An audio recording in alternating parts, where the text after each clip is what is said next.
warahmatullahi wabarakatuh. Alhamdulillahirrabbilalamin. Puji syukur nantiasa kita panjatkan kehadirat Allah subhanahu wa ta'ala atas segala karunia-Nya kepada kita semua. Salawat dan salam kita sampaikan pula kepada junjungan kita Nabi besar Muhammad sallallahu alaihi wasallam. Pemirsa SCTV, khususnya bagi Anda berada di Bandung dan sekitarnya, alhamdulillah kita berjumpa kembali dalam mata air dan kita akan lanjutkan kajian kita bersama guru kita Ustaz Am Amiruddin, dan kita akan membahas tema tentang kunci sukses meraih kesabaran. Iya, assalamualaikum Ustaz. Waalaikumsalam warahmatullahi wabarakatuh.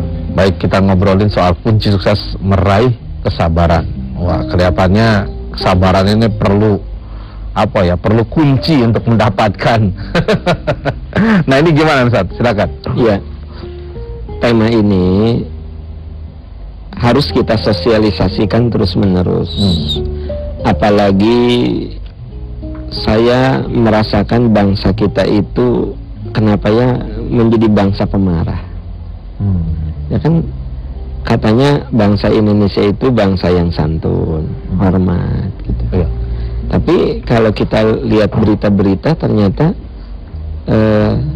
kita harus mengevaluasi diri bagaimana kita bisa meraih kesabaran, karena protes itu boleh, tapi kalau kemudian sambil membakar kantor polisi misalnya atau membakar gedung yang dibangun oleh masyarakat sendiri, kan itu kan jadi masalah. Iya. Nah, sekarang kalau kita lihat, sabar itu sebenarnya kekuatan dalam diri kita untuk menahan sesuatu dan baru dikeluarkan pada saatnya yang tepat. Contoh, seorang istri marah ke suami, itu boleh tidak? Boleh. Kan? Seorang istri marah ke suami boleh. Seorang suami marah ke istri boleh. Nah, masalahnya kalau pakai sabar, kita berpikir, kapan nih aku harus menyampaikan kemarahan ini. Jadi orang yang sabar itu dia akan menggunakan rasionya, pemikirannya untuk mengemukakan gitu. Seorang istri kesel sama suaminya, begitu suami baru datang, dia berpikir, wah suamiku masih capek, suamiku belum makan, suamiku di kantor nampaknya cukup berat menghadapi pekerjaan. Nah, kemarahan itu tidak langsung keluar, enggak. Tapi setelah suaminya makan, setelah suaminya rileks, dia cerita pelan-pelan, ya gitu. Nah, itu sabar, gitu. Jadi sabar itu bukan berarti kita tidak boleh mengungkapkan kemarahan. Boleh, tapi kalau dengan sabar, seperti nanti dokter ngasih obat, dia akan memberikannya secara menurut dosis yang tepat, begitu. Nah, tapi tolong diingat, sabar itu butuh proses. Iya. Makanya di dalam surat Ali Imran ada peringatan dari Allah yang mengatakan, ya ayyuhalladzina amanusbiru wasobiru warobitu. Hai orang yang beriman, sabar, tingkatkan kesabaranmu dan waspadalah. Jadi gini, sabar, tingkatkan kesabaranmu dan waspada. Waspada di sini, setan itu seringkali masuk dalam selah-selah kesabaran kita. Ya kan? Betapa banyak orang yang tadinya sabar sampai pada titik putus asa. Itu waspada, karena setan itu masuk dalam selah kesabaran kita. Ada seorang istri yang begitu sabar ngadepin suami, tapi boleh jadi ada suatu bisikan dari setan yang mengatakan, suami yang kayak gini mah sudahlah, dibuang aja, ganti dengan yang baru misalnya. Ya kan? Itu ada terbersit. Nah, makanya Allah mengatakan isbiru, sabar, wasobiru, tingkatkan kesabaran, warobitu, dan waspada. Itu sebabnya ada ungkapan di masyarakat kita yang tidak tepat, yaitu apa? Dengar ya, kesabaranku udah habis. Nah, jadi kalau kesabaranku udah habis, berarti sudah tidak sabar lagi. Karena yang namanya sabar itu tidak ada batas. Kan ada orang bilang, kamu perlu tahu, sabar tuh ada batasnya. Sabar tuh nggak ada batas. Makanya di Quran dikatakan isbiru, sabar, wasobiru, tingkatkan kesabaran. Jadi artinya sabar itu tidak ada batas, karena ada kata-kata sabar dan tingkatkan kesabaran. Warobitu, dan waspada, begitu. Nah, hanya yang perlu diingat, sabar itu wilayahnya cukup luas. Ya, pertama, sabar menghadapi kemarahan. Itu yang paling sering kita hubungkan. Sabar menghadapi kemarahan. Yang kedua, sabar menghadapi dorongan-dorongan buruk. Saya yakin kita semua kan punya dorongan buruk. Kita sabar untuk menepis dorongan buruk itu. Jadi ketika mahasiswa mengerjakan tugas dari dosennya, boleh jadi ada dorongan buruk, kalau aku copy paste juga dosen nggak akan tahu tuh mahasiswa segitu banyaknya, udahlah aku ambil aja tugas kakak angkatan misalnya. Jadi dia tidak mengerjakan tugas itu. Nah, dia harus sabar mendengar bisikan-bisikan buruk. Jadi sabar dalam menghadapi emosi, sabar dalam menghadapi bisikan buruk. Yang ketiga, sabar dalam ketaatan. Ya, taat. Jadi untuk taat kepada Allah itu butuh sabar. Kita untuk sholat di awal waktu kan butuh sabar. Untuk sholat tahajud pada saat orang-orang masih tidur lelap, kita juga butuh sabar. Jadi orang-orang yang ahli ibadah, dia sabar dalam beribadah. Jadi sabar dalam menghadapi kemarahan, sabar dalam menghadapi bisikan-bisikan buruk, sabar dalam ketaatan atau ibadah. Nah, terus yang keempat, sabar menghadapi berbagai karakter orang. Orang tuh macam-macam. Ada yang belum jelas sudah dia sebar, gitu. Dan kalau dia ngomong seolah dia paling menguasai cerita itu. Orang lain tuh cetek semuanya, hanya dia yang tahu. Padahal dia sendiri ya cuma tahu sedikit, tapi dia tambah-tambahi. Pokoknya kalau dia udah cerita pasti rame aja, karena kan ada tambahan dari dia. Gitu, ya. Nah itu sabar menghadapi karakter orang. Itu sebabnya orang diciptakan oleh Allah dengan karakter yang berbeda-beda, sehingga kita butuh kesabaran menghadapinya. Gitu. Nah kemudian yang berikutnya, kita harus sabar dalam menyampaikan dakwah. Ya, jadi sabar menghadapi amarah, sabar menghadapi dorongan buruk, sabar dalam beribadah, sabar menghadapi berbagai karakter orang. Terus yang kelima itu sabar dalam menyampaikan dakwah. Para pemirsa bisa rasakan, atau kita juga bisa rasakan, kita butuh sabar yang ekstra ketika menyuruh anak untuk sholat aja. Kan untuk sholat, untuk belajar, untuk disiplin, itu kan butuh sabar. Itu namanya sabar dalam dakwah. Gitu. Sabar dalam dakwah itu sabar dalam menyampaikan pesan-pesan agama. Nah, itu wilayah-wilayah sabar yang harus kita miliki supaya memang hidup kita ini betul-betul berkualitas. Nah, gini Ustaz, kalau kita ibaratkan Ustaz ya, sebuah karet gitu. Karet itu kan ketika ditarik, dia ada suatu titik di mana dia itu pasti akan putus. Gitu. Nah, apakah kesadaran juga kesabaran juga seperti itu? Karena di satu sisi kan kita juga ada penjelasan gitu bahwa Allah tidak akan menguji kamu sesuai dengan kemampuan yang kamu miliki. Nah, apakah itu juga ada penjelasan, itu ada kaitannya dengan kesabaran? Nah, ini gimana tuh? Begini, memang untuk sabar tuh ada beberapa trik. Tadi ayat yang mengatakan trik-trik sabar itu, ada ayat yang mengatakan la yukallifullahu nafsan illa wus'aha. Allah tidak akan memberikan beban kecuali berdasarkan kemampuannya. Ini maknanya bahwa untuk bisa sabar, satu, harus yakin bahwa kita bisa menyelesaikan masalah itu. Jadi ayat yang mengatakan aku tidak memberikan beban kepada manusia kecuali sesuai kadar kemampuannya. Maksudnya apa?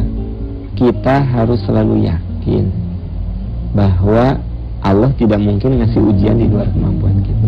Jadi kalau ada orang yang putus asa, na'udzubillah, sampai bunuh diri, ya, sampai sumpah serapah, berontak, sebenarnya dia itu belum menghadapi ujian secara optimal maksimal. Karena semua orang diuji oleh Allah itu sesuai kadar kemampuannya. Jadi kita harus yakin bahwa kita mampu menyelesaikan itu.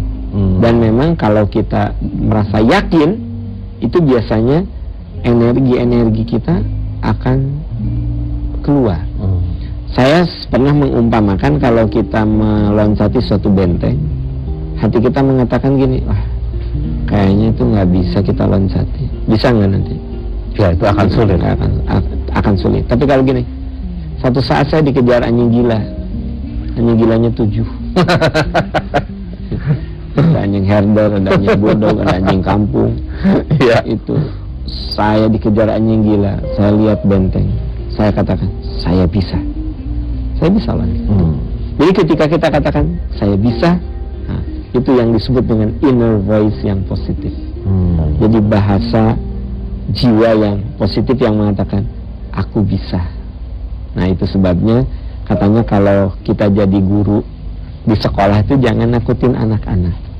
Kan kadang suka ada guru yang seneng kalau pelajarannya itu dianggap sulit.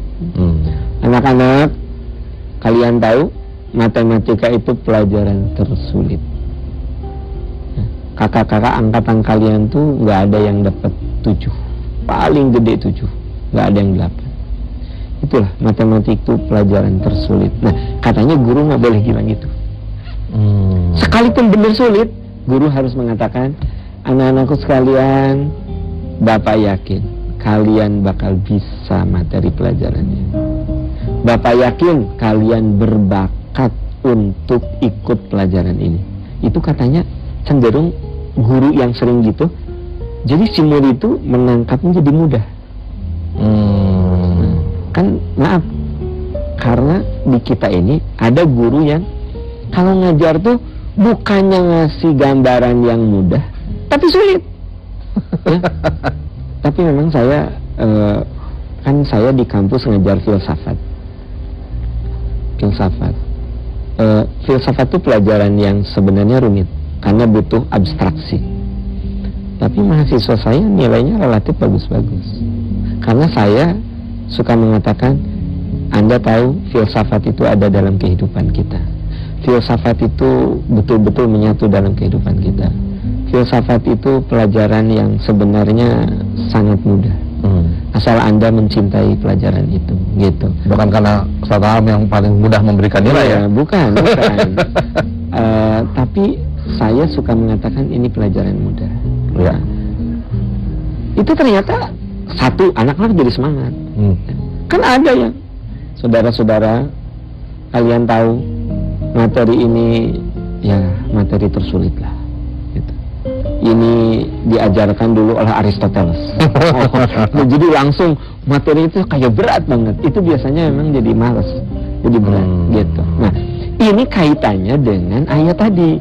Iya. Allah tidak memberikan beban kecuali sesuai dengan kadar kemampuannya. Artinya gini, kamu yakin bisa kalau aku uji, gitu. Nah, kemudian yang berikutnya, kalau kita ingin sukses dalam kesabaran, harus yakin dunia itu tidak tetap. Gini, kan kadang-kadang kita suka gini, kesel saya sama orang itu. Dulu ketika miskin, ke saya tuh sering datang silaturahmi. Sekarang udah jadi bos, saya telepon aja nggak diangkat-angkat. Iya, bagaikan kacang lupa kulit. Iya, kacang lupa kulit. Saya ke kantornya malah disodorin satpam sama sekretarisnya. Padahal dulu itu tidurnya di saya. Nah, ini orang yang ngomong gitu, dia nggak sadar dunia itu berubah. Ada istri yang ngeluh, Pak Aam, suami saya sekarang, aduh ya Allah, dulu mah ya kalau pulang gajian itu padahal kami, aduh gajian tuh masih kecil gitu, diamplopin gitu. Dulu mah gaji itu diamplop gitu. Sekarang kan masuk rekening ya, amplop gitu. Itu suami saya pulang kantor kalau gajian tuh beli sate gitu. Yakin kalau dia beli sate tuh pasti dia lagi punya uang. Aduh senang saya. Paham sekarang suami saya gajinya udah gede banget. Rumah kami udah bagus, mobil kami bagus. Tapi kenapa ya suami saya kayak nggak sayang sama saya? Si ibu itu lupa. Dunia itu berubah. Jadi kalau begitu yang harus disadarkan itu siapa? Untuk apakah ibunya yang nggak sabar atau memang perubahan itu akhirnya gimana? Makanya gini, kita akan sabar kalau sadar dunia itu berubah. Misalnya gini, kok suami saya begitu? Ya sabarlah. Emang dunia itu berubah kali ya. Suami aku sekarang karena justru setelah berlimpah dengan uang ke saya kok jadi nggak begitu perhatian, nggak penuh kasih sayang. Memang duit masih banyak tapi udahlah, saya terima aja, memang ini perjalanan hidup. Nah kan lebih bisa nerima daripada terus dulu itu ya 15 tahun lalu. Ya Allah luar biasa. Ya 15 tahun lalu. Sekarang kan orang berubah. Makanya supaya kita sabar, satu, yakin kita bisa menyelesaikan. Dua, yakin dunia itu berubah. Jadi artinya kesabaran yang dulu pernah dilakukan itu tidak kontekstual lagi dengan kesabaran yang dilakukan pada saat ini. Nah itu. Jadi memang sabar itu tetap berkorelasi dengan konteks. Sabar itu ada hubungan dengan konteks. Gitu. Ya, jadi dinamis sekali. Dinamis. Sekarang begini, Mas Agus. Ketika saya belum punya jabatan apa-apa, misalnya ya, belum punya jabatan apa-apa lah, masih karyawan biasa gitu ya. Saya parkir mobil dimanapun nggak masalah, yang penting ada tempat. Ya enggak. Saya jadi GM sekarang. Begitu tempat parkir saya nggak ada, saya tegur tukang parkir. Bisa untuk saya nggak ada? Iya. Ya kan? Beda kan? Nah, iya benar. Jadi ketika saya staff biasa, saya bawa mobil dimanapun, asal ada tempat saya senang. Ada tempat. Saya jadi GM sekarang, ya kan? Tiba-tiba mobil untuk para GM itu ada yang pakai kan? Itu parkir, ya. Bukan mobil, tempat parkirnya. Entah kenapa. Dan kelonong aja itu. Ya saya panggil, kamu yang becus gawe. Gitu. Saya tegur. Karena apa? Memang manusia itu terikat konteks. Gitu. Nah, kita melihat orang harus melihat dari sisi, Agus yang sekarang bukan dengan Agus yang dulu. Loh, jadi kalau kondisi seperti itu yang harus dipahami siapa? Nah, apakah orang itu kemudian memang sepantasnya bertindak seperti itu, atau dia harus juga mengembalikan dulu saya itu nggak protes seperti ini? Gimana itu? Kita lagi bicara, kita ngadepin orang. Oke. Ya, kita tidak sedang bicara kelakuan orang itu. Ya. Itu mah babnya kita bahas lain. Ini kan kita sabar nih. Trik supaya sabar. Pahami bahwa orang itu berubah. Nah, jadi kita bukan berarti saya mengatakan bahwa saya dulu parkir dimanapun nggak masalah, sekarang saya jadi GM, begitu nggak ada tempat karya saya marah. Bukan berarti itu kelakuan benar, bukan. Ya. Tapi maksudnya gini, kalau Mas Agus lihat saya supaya bisa sabar, Mas Agus lihat saya sebagai manusia yang terikat oleh dimensi konteks waktu, konteks situasi. Jadi kesabaran itu sebenarnya bagaimana kita memandang sesuatu, ya kan? Seseorang, situasi, gitu, yang selalu berubah dan kita melihat pada konteks yang saat itu terjadi. Iya, itu maksud saya. Kita tidak berharap bahwa dia yang berubah sesuai dengan kita. Nah, gitu. Jadi kita jangan berharap orang itu masih tetap seperti 10 tahun lalu. Jadi saya harus menerima kenyataan bahwa sahabat saya sekarang yang sudah jadi pejabat itu bukan sahabat saya yang 10 tahun lalu masih suka tidur di tempat saya. Ya. Saya harus nyadar itu. Dulu mah ya, kalau ke Bandung nginepnya di saya, mampir ke rumah saya. Sekarang ke Bandung berpapasan dengan saya, pura-pura nggak lihat. Nah, itu terjadi karena saya lupa. Iya. Kalau teman saya itu yang sekarang bukan teman saya yang 10 tahun lalu. Coba kalau saya, oh iya, dia kan sekarang udah jadi wali kota.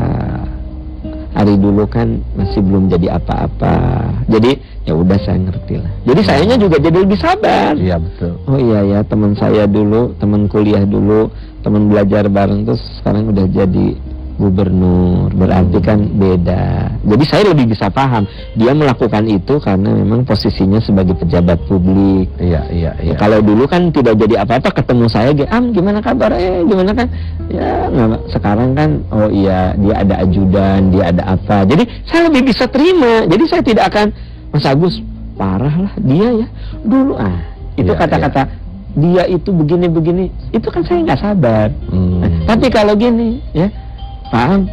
Katanya itu teman dulu. Iya, dulu teman akrab, tapi kan sekarang beliau udah lebih repot lah. Saya kan lebih bijak. Iya, kan? betul. Nah, jadi supaya kita sadar itu, kita pahami orang pada konteksnya. Jadi sebenarnya kesabaran itu bukan menuntut seseorang, tapi lebih pada menuntut diri kita memahami orang lain. Nah, makanya sabar itu suatu sikap empati. Contoh sederhana, Mas Agus. Mohon maaf, di kita ini kan orang bawa angkot, ya, seenaknya berhenti. Iya, betul. Seenaknya berhenti, ya, gitu. Kalau kita melihat sopir angkot itu pada sisi, bukan berarti berhenti seenaknya, benar, bukan. Iya, betul. Tapi saya lagi bicara supaya bisa sabar, pahami dia pada konteksnya. Iya, benar. Cep, berhenti, ya. Kita mikir, oh iya ya, dia itu kejar setoran. Mungkin bagi kita 2.500 itu kecil, tapi bagi dia satu penumpang bayar 2.500 itu menjadi tambahan untuk setorannya. Maka rasa marah saya, ya, itu tiba-tiba angkot aja di depan, ya udah, saya lebih bisa pahami gitu loh. Tapi kalau dasar kurang ajar, kan gitu. Kalau saya tidak paham dia gitu loh. Atau kalau ada yang bilang, ya udahlah biarin. Kalau dia lebih pintar sedikit kan dia jadi pilot, ya nggak mau juga jadi supir angkot dia. Ya makanya betul. Itu sebabnya yang namanya sabar itu erat kaitannya dengan kemampuan kita bersikap empati. Bukan pemakluman ya terhadap kesalahan orang lain akhirnya. Jadi gini, kita tahu itu salah, tetapi kita lebih bisa memahami dan menerima untuk bisa bersabar. Artinya bicara salahnya orang itu tuh perkara lain. Iya, perkara lain. Kayak tadi. Orang tuh jadi angkuh gitu setelah jadi direktur gitu kan. Iya. Itu perkara dia. Iya. Perkara dia. Tapi bagaimana kita menghadapinya? Nah, kita harus bersikap empati, memahami posisi dia begitu. Subhanallah. Jadi memang sabar itu sebuah sikap yang arif memahami orang lain sebenarnya. Luar biasa. Jadi di sini kita mendapatkan pelajaran, Ustadz, bagaimana memandang kesabaran itu dalam paradigma yang lebih luas, dan lebih sebenarnya bagaimana kita mengupgrade diri kita ya untuk menempatkan situasi ataupun menambah empati kita terhadap kondisi yang ada, dan itu akan memberikan kelapangan kita dalam apa, jadi beban kita tuh jadi nggak lebih ringan, Subhanallah. Jadi memang saya menyoroti sabar ke aspek itu karena seringkali kita mengartikan sabar itu selalu kalau diuji dengan penyakit, sabar, diuji dengan kemiskinan, sabar. Itu betul, tapi sabar tak sesempit itu gitu maksud saya. Baik, terima kasih Ustaz. Ya alhamdulillah pemirsa, kita sudah mendapatkan kembali ilmu sabar yang lain. Artinya yang lainnya adalah dalam pandangan yang berbeda. Yang mungkin selama ini kita belum sadar gitu loh, belum aware bahwa ini adalah bagian dari kesabaran, dan mudah-mudahan ini bisa menambah pembelajaran yang penting lagi bagaimana kita mencoba menerapkan nilai-nilai kesabaran atau pandangan kesabaran tadi terhadap kehidupan kita, dan insya Allah ini akan memberikan kelapangan, plong di hati kita. Mohon maaf bila ada hal-hal yang kurang berkenan. Wabillahi taufiq wal hidayah. Assalamualaikum warahmatullahi wabarakatuh. Waalaikumsalam.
wabarakatuh. Pemirsa yang senantiasa dimuliakan Allah Subhanahu wa taala, senang sekali saya Ferli bisa bertemu di kesempatan kali ini di program kesayangan kita, Mata Air. Di program ini kita menampilkan topik dan juga bahasan yang insya Allah meningkatkan iman Islam kita kepada Allah Subhanahu wa taala. Amin ya rabbal alamin. Dan Anda yang berada di Bandung dan sekitarnya, kumaha tos garugah sadayananya, geragugah dan siap-siap untuk di depan layar SCTV, karena ini sudah hadir Ustadz kesayangan kita yang sudah kita susah payah datangkan dari daerah mana Ustadz? Dari daerah Tamborintah, daerah Turangga ya, di Bandung juga ya. Kita akan langsung berbincang. Ini adalah Dr. Aam Amiruddin MSI. Assalamualaikum warahmatullahi wabarakatuh. Ustadz, ini salah ngomong aja ya. Waalaikumsalam warahmatullahi wabarakatuh. Ini tatanggi ya gitu. Ustadz, tapi sekarang kegiatan apa ini kalau di Bandung ini? Saya di Bandung ya lebih banyak di kampus. Di kampus? Oh, ya, ngajar gitu ya. Tapi kalau ke Jakarta sering nggak tuh? Ke Jakarta ya nyaba gitu ya? Rada-rada gitu ya. Ya. Oh, ini luar biasa. Kan Bandung Jakarta sudah dekat. Sudah dekat begitu. Jadi ya? jarang menginap, langsung pulang. Tidak ada kepikiran buka cabang di Jakarta gitu? Di Bandung sudah cukup. Oh, sudah cukup. Diplomatis sekali. Untuk pertanyaan diplomatis, jawaban diplomatis. Subhanallah, luar biasa sekali seorang Ustadz Aam ya. Baik, ini topiknya nih saya agak bingung nih. Urgensi mawas diri Ustadz. Maksudnya gimana nih urgensi kepentingan untuk bersegera mawas diri begitu Ustadz? Ya. Bismillahirrahmanirrahim. Begini Kang Ferli, di dalam istilah tauhid atau keimanan betul. Itu ada yang namanya muraqabah. Jadi mawas diri itu terjemahan dari muraqabah. Baik. Muraqabah itu suatu kondisi psikis di mana kita merasa ditatap, dilihat, diawasi oleh Allah. Betul. Jadi urgensi mawas diri itu artinya betapa pentingnya kita punya kondisi psikis, kondisi jiwa di mana kita merasa dimanapun berada, kapanpun kita itu melewati waktu, kita yakin Allah menatap dan melihat kita. Itu namanya muraqabah atau bahasa Indonesianya mawas diri. Teposliro ya. Bahasa Jawa. Teposliro beda lagi. Teposliro kan bari teu nyaho bahasa Jawa naon artinya. Jadi lebih ke kondisi kita merasa ditatap, dilihat. Ditatap gitu ya. Begini, ada orang yang ketika di luar atau kita kan sekarang di depan kamera. Baik.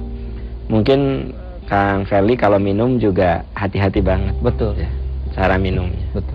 Berbeda ketika tidak di depan kamera. Kaki naik sebelah atau minum kayak di warung ya. Udah minum teh gitu ya. Tapi kalau di depan kamera kan beda. Karena kita sadar itu kita diawasi. Betul. Gitu. Betul.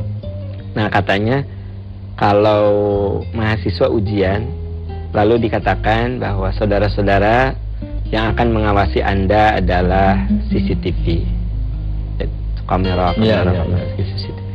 Itu katanya anak-anak ketika ujian lebih diam, ya. Padahal sebenarnya si CCTV itu nggak berfungsi.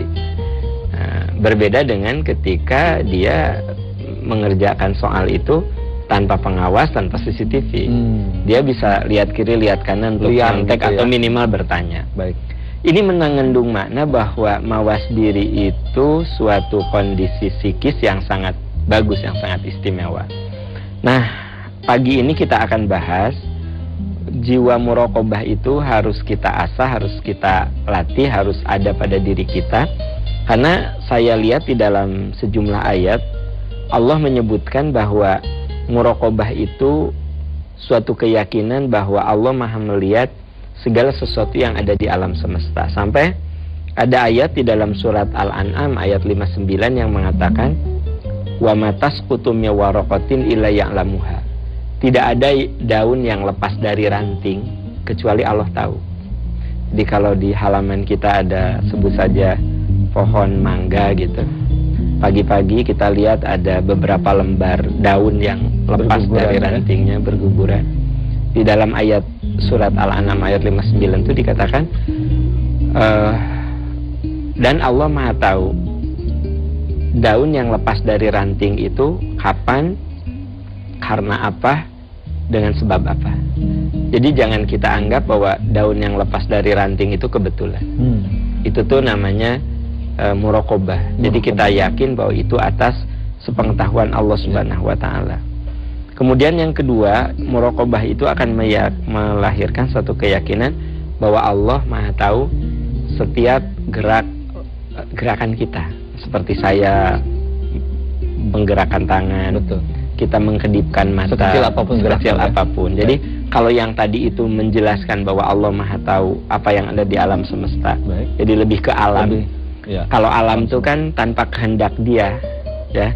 Kalau tadi dikatakan wa matasqutu min waraqatin illa ya'lamuha, tidak ada daun yang lepas dari ranting kecuali Allah tahu.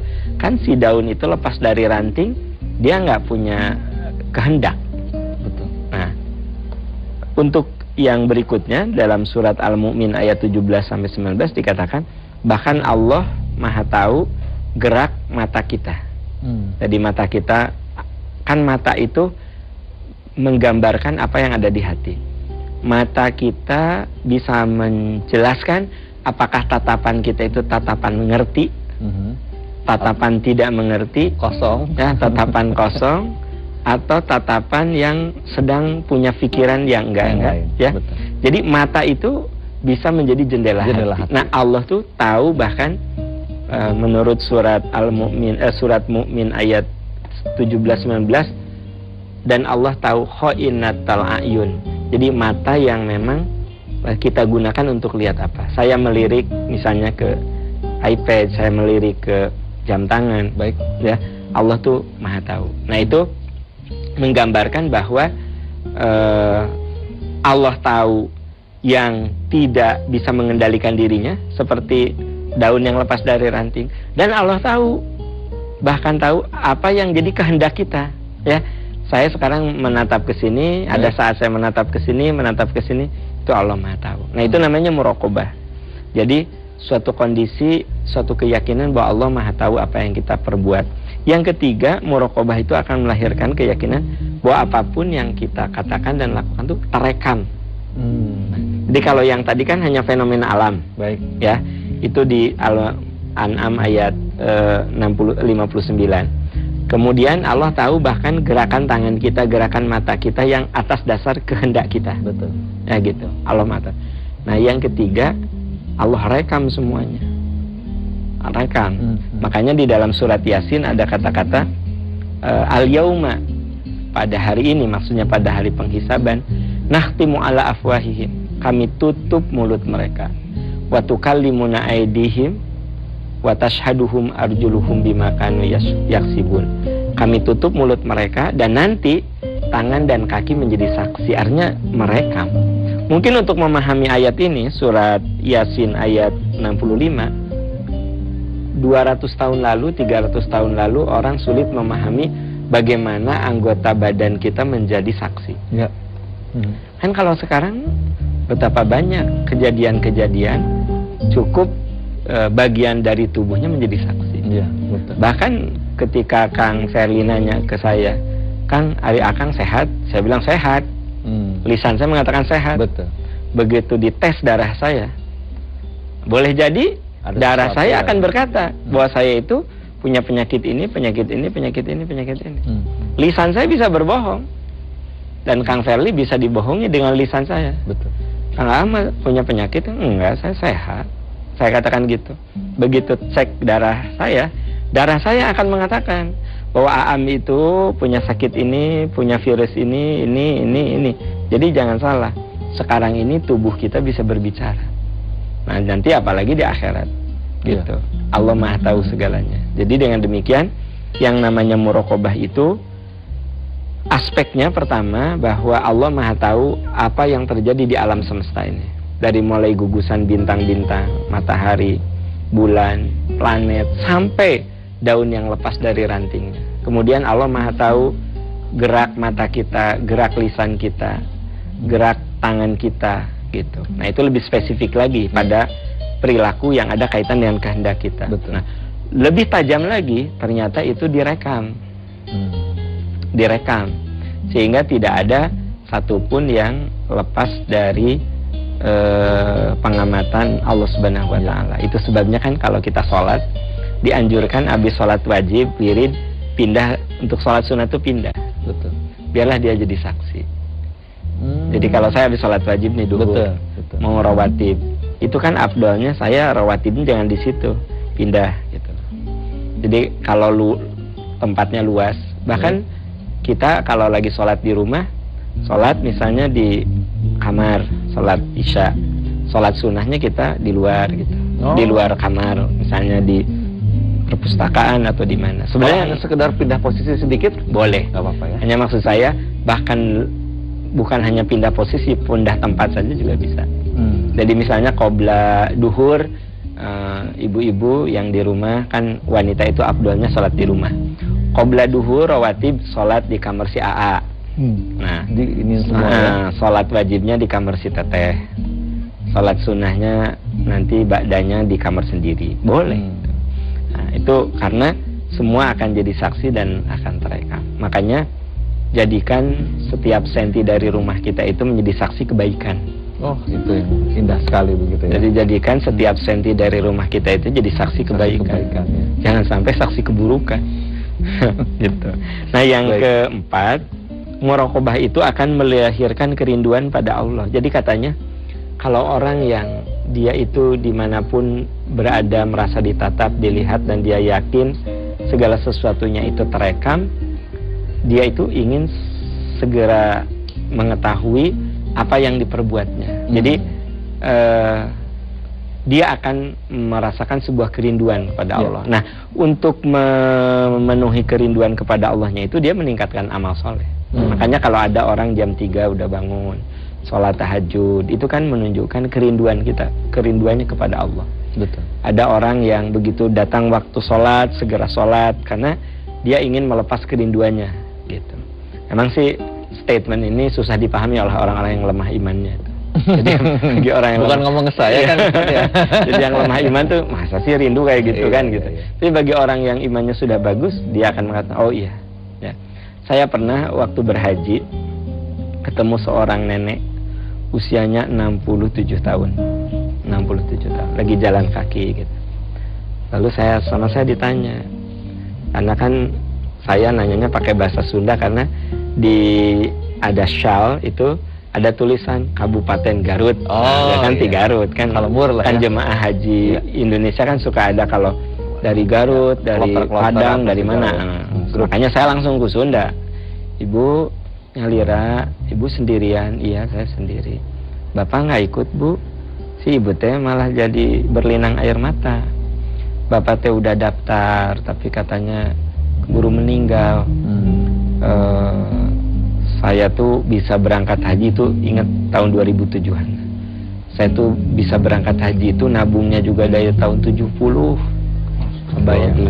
Jadi cenah ibu teh kalau panennya ayah sesa cenah disimpan dikumpul ke meser emas, cenah ada di kampung mah meureunan teu ngartos bank ya. Betul, tidak mengerti bank. Ya. Jadi dia tuh beli emas simpen gitu. Jadi katanya tiap panen, kalau panen ibu bagus, ibu beliin emas ke haji. Jadi kebayang nggak tuh? Dia dari tahun 70 nabung gitu. Dia baru bisa berangkat tahun 2007. Berarti 37 tahun. Itu kenapa dia lakukan? Karena dia ibu teh sono rindu hayang sholat di Masjidil Haram. Nah, kan?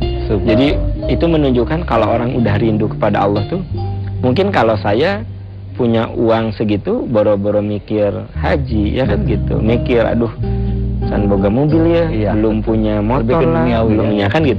Tapi kalau si ibu itu nabung dari tahun 70 terus saja sampai dengan 2007 bisa pergi. Nah, itu namanya rindu. Dan ada hadis yang mengatakan man ahabba liqa Allah ahabballahu liqa'ahu. Siapa yang rindu bertemu Allah, maka Allah rindu bertemu dia. Jadi artinya kalau dalam hidup kita itu sering ada kerinduan untuk mendekatkan diri kepadanya. Membaca Al-Quran tuh karena rindu ingin tahu ayat-ayat Allah gitu. Mendengar atau nonton televisi acara agama seperti di program kita di Mata Air ini karena memang ingin mendengar nasihat-nasihat agama gitu. Jadi ada kerinduan. Datang ke majelis taklim ada kerinduan. Sholat berjamaah ada kerinduan. Ya, kan ada orang yang diajak ngaji tuh, bisa ngaji deh. Kan baru kemarin udah ngaji deh sih. Kan, tapi ada juga, ayah pangaosan, insya Allah lah ibu dongkap, insya Allah saya datang gitu loh kan. Nah, jadi itu namanya muraqabah. Nah, kemudian yang keempat, yang kelima, maaf, muraqabah itu harusnya menjadi motivasi bagi seseorang untuk melakukan yang terbaik. Jadi yang namanya muraqabah itu suatu kekuatan dalam jiwa sehingga orang itu berjuang melakukan yang terbaik. Karena beginilah, kalau misalnya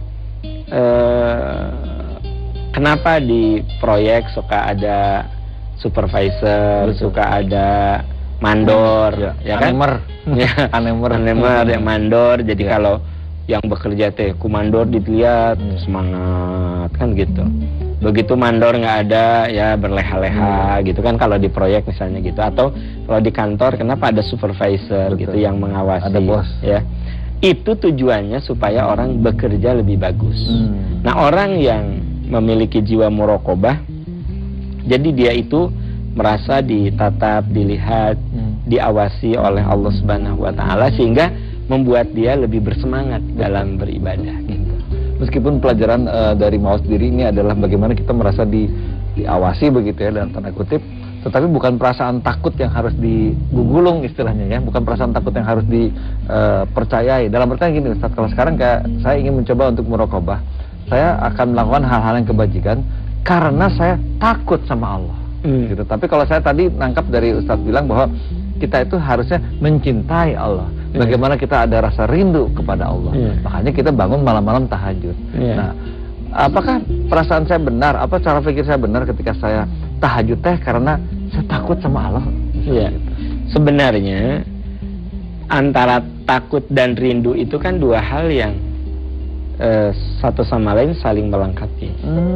Jadi karena saya mencintai seseorang, maka saya takut orang itu kecewa gitu ya. Takut dia kecewa oleh saya. Betul. Takut saya menyakiti dia. Betul. Takut dia itu gimana-gimana. Nah, jadi antara takut dan rindu itu sebenarnya berdekatan. Tipis gitu ya. Itu sebabnya anak seringkali menganggap anak itu seringkali menganggap ibunya cerewet.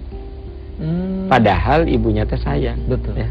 Nah, kamu di mana? Pulangnya jangan terlalu sore, nah. Si mama cerewet gitu kan.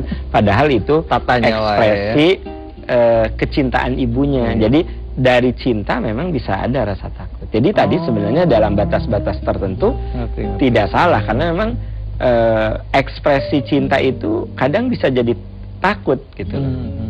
Seperti saya katakan, cinta orang tua kepada anak melahirkan ketakutan orang tua, khawatir anaknya ada apa-apa. Betul. Gitu. Ciri bahwa orang tua kita sayang, pasti dia ada ketakutan-ketakutan. Yang berimplikasi menjadi kesannya bawel atau mungkin banyak tanya-tanya begitu ya. Mau kemana lagi? Sama siapa? Dia di mana? Nah, Ustaz, kalau sekarang orang sudah mencapai kualitas mawas diri yang sudah paripurna begitu ya. Itu ciri-ciri seperti apa sih Ustaz? Idealnya itu kalau mungkin kita bisa lihat dalam keseharian. Iya. Pertama tentu saja dia akan selalu melakukan yang terbaik. Ya kan? Itu. Jadi dia selalu ingin melakukan yang terbaik. Yang kedua, biasanya orang yang punya muraqabah itu dia akan melakukan suatu itu dengan kejujuran. Kan dia merasa ditatap, dilihat, diawasi sehingga dia berusaha untuk jujur. Itu sebabnya kenapa ujian itu ada pengawas. Iya, betul. Supaya mahasiswa yang ujian tuh lebih jujur dengan pengawasan itu. Nah, jadi muraqabah itu pertama akan melahirkan kerja keras, yang kedua melahirkan kejujuran, gitu. Kemudian yang ketiga, muraqabah itu akan melahirkan suatu kesadaran bahwa apa yang dilakukannya itu untuk kebaikan. Jadi apa yang kita kerjakan itu memang untuk kebaikan. Karena tidak mungkin Allah memerintahkan sesuatu kecuali itu karena ada nilai baik untuk kita. Contoh, kenapa Allah menyuruh kepada kita untuk adil? Karena kalau kita berbuat adil, itu kebaikannya untuk kita. Aslinya. Kalau kita berlaku adil ke orang lain. Kenapa Allah menyuruh jujur kepada kita? Karena begitu kita jujur, kebaikannya kepada kita. Betul. Gitu kan? Kenapa Allah menyuruh kepada kita untuk menaati aturan-aturan? Itu kebaikannya untuk kita gitu loh. Jadi dengan demikian muraqabah itu akan melahirkan suatu keyakinan atau satu hasil, satu result di mana dengan muraqabah itu kita akan selalu berusaha untuk mendapatkan yang terbaik. Ya, baik. Ini untuk mempertahankan sikap mawas diri yang berkesinambungan atau istiqomah istilahnya Ustaz, seperti apa nih? Itu memang poin-poinnya cukup banyak. Baik. Tapi diantaranya yang terpenting adalah jiwa kita perlu dipupuk terus. Dilatih ya? Dilatih, dipupuk dengan nilai-nilai kebenaran. Baik. Oh. Karena yang namanya manusia itu katanya makhluk yang harus selalu diingatkan. Manusia. Iya. Dan untuk hal-hal yang krusial, hal-hal yang penting, biasanya memang harus diulang-ulang.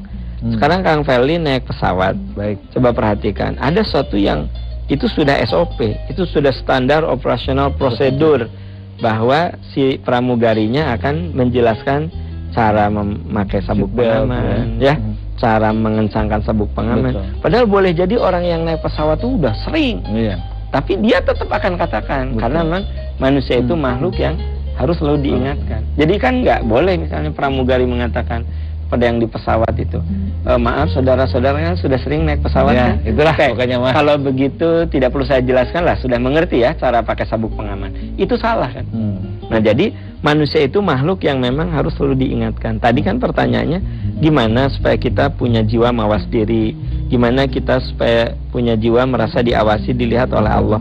Nah itu harus diasah, dipupuk dengan ajaran-ajaran yang terus-menerus secara konsisten. Ya salah satunya di mata air ini. Betul. Salah satunya di mata air ini supaya kita mendengar berulang-ulang, sehingga nanti masuk dalam relung-relung jiwa kita, dan itu melahirkan kekuatan untuk melakukan perubahan. Nah ini Ustadz, kalau sekarang kita sebagai orang tua nih ingin dalam tanda kutip menitipkan anak-anak kita ini kepada diri mereka sendiri begitu. Dalam artian kalau sekarang ada kita, mereka pasti sholat gitu ya, baca Quran dan segala macam. Tapi ketika kita ingin memastikan bahwa ketika kita sudah tidak ada itu, mereka bisa dipercaya untuk bisa tetap mawas diri, terus kemudian secara continue terus, secara istiqomah dia bisa menjadi mawas diri tanpa ada kita begitu. Nah itu bagaimana menerapkan ya pengajarannya yang ideal? Iya, sebenarnya manusia itu makhluk yang harus selalu diberi pengertian. Jadi kita beri alasan kenapa harus begitu. Baik. Kita seringkali cuma menyuruh. Iya. Dogmatis gitu ya, disuruh. Pokoknya kamu kudu rajin belajar. Titik. Tapi kita kasih alasan kenapa kamu harus rajin belajar. Pokoknya kamu kudu disiplin. Tapi kita lupa menjelaskan mengapa kita harus disiplin. Gitu. Jadi tugas kita kepada anak-anak itu menjelaskan, memberikan reason, sebab, alasan kenapa begitu. Nah makanya pengajaran di kita kan lebih banyak yang hafalan, bukan pengertian. Betul. Definitif begitu ya. Baik Ustadz, ini sudah urgent waktunya. Sudah habis waktunya. Urgensi mawas diri itu adalah topik kita pada pagi hari ini. Kami ucapkan terima kasih kepada Ustadz. Nanti kita ketemu lagi Ustadz ya. Insya Allah. Mohon maaf kalau ada kesalahan, nanti kita akan ketemu lagi dan dalam keadaan yang topik yang berbeda lagi ya. Baik, kita akan akhiri dulu. Kita akan ucapkan terima kasih kepada perhatian Anda. Kita ketemu lagi di kesempatan berikutnya. Wabillahi taufiq wal hidayah. Wassalamualaikum warahmatullahi wabarakatuh. Waalaikumsalam.